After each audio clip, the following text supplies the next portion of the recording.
Kwa majina anaitwa Inspector Edith Msafiri, polisi kata wa kata ya Konde. Leo niko hapa kwa ajili ya kazi moja tu ya kukabidhi madawati, ambapo namshukuru mkuu wa shule ya msingi Matombo alikuja kwangu kama mmoja wa wadau wa maendeleo ya elimu, akanipa changamoto kwamba tuna upungufu wa madawati katika shule yetu. Na mimi kama mzazi, tukiweka upolisi pembeni, mimi ni mzazi, mimi ni mwananchi, pia mimi ni mdau wa masuala ya elimu. Nikaona sio vyema nikishiriki kutoa sadaka hii ambayo itawawezesha wanafunzi ambao ni watoto wetu kuwa na mazingira rafiki katika ufundishwaji, na wao pia ili kuwajengea ile hali ya wao kuweza kutamani kuwa na mahudhurio mazuri shuleni. Hivyo na mimi pia kupitia wadau wangu wakanisapoti, nikapata madawati 10 ambayo leo ninayakabidhi hapa shule ya msingi Matombo, yakawe chachu kwa watoto wetu na wanafunzi wetu ili waweze kuhudhuria shule, ili iwe ni nyenzo nzuri ya kuweka mazingira mazuri ya kujifunzia.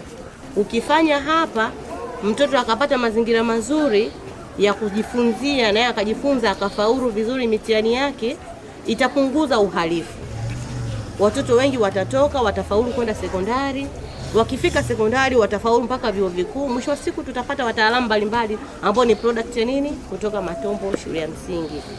Kipekee nishukuru sana kufika hapa kwenye shule ya Matombo shule ya msingi kwa nia kubwa ya kuja kupokea madawati 10 yaliyotolewa na Inspector Msafiri. Kipekee ni jambo la kushukuru sana, kwa sababu mtu anayewekeza kwenye swala la elimu kwa hiari yake mwenyewe ni mfano mkubwa sana wa kuigwa. Kwa hiyo nipo hapa kumwakilisha mkurugenzi mtendaji nikiwa afisa elimu wa shule wa halmashauri hii kuja kushuhudia kupokea madawati 10 sawa na wanafunzi 30 waliosaidiwa kupunguziwa tatizo la kukaa chini. Kwa hiyo kipekee ni mshukuru, lakini pia ni shukuru serikali yetu kwa kujenga mahusiano mazuri baina ya raia na askari polisi wetu. Mpaka sasa hivi tuna askari jamii, na askari jamii wenyewe ndio huu unaotufikishia kuwa na mahusiano mazuri mpaka kupata ufadhili wa namna hii. Kama ilivyo ada, polisi wetu wanalinda raia na mali zake, lakini pia wanatoa elimu ya uraia.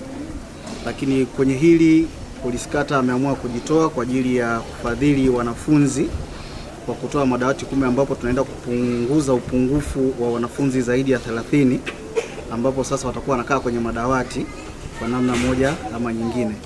Kwenye ukabidhiano wa madawati haya tutakabidhiana kwa pamoja hapa ili kuona namna gani tunaweza tukasonga mbele kupata wadau wengine. Tumepata madawati 10, lakini pia tuna upungufu wa madawati yapatao 321. Kwa majina anaitwa Eradius Joseph Mtigumwe, ni mwenyekiti wa kijiji cha Kiswira. Naona leo ni siku maalumu hasa kwenye kijiji changu, kwa sababu ni tukio ambalo limekuwa adimu kutokea. Inspector ndio maana nasema yuko vizuri, kwa sababu sio mtu wa kutulia nyumbani, ni mtu ambaye anafanya kazi za kiusalama kwa 100%. Kwenye bodaboda utamkuta anatoa elimu, kwenye hao anayecheza pool table kabla ya muda ule wa kazi nimekuwa naye anaelimisha, sawa, watu wanaelewa. Kwa hiyo kwa kweli siwezi kusema kwamba asihame, kwa sababu utaratibu wa kuhama ni utaratibu wa kimikataba ya kazi, lakini kwa kweli tungekaa naye kwa muda mrefu, naona mambo yanakuwa mazuri zaidi.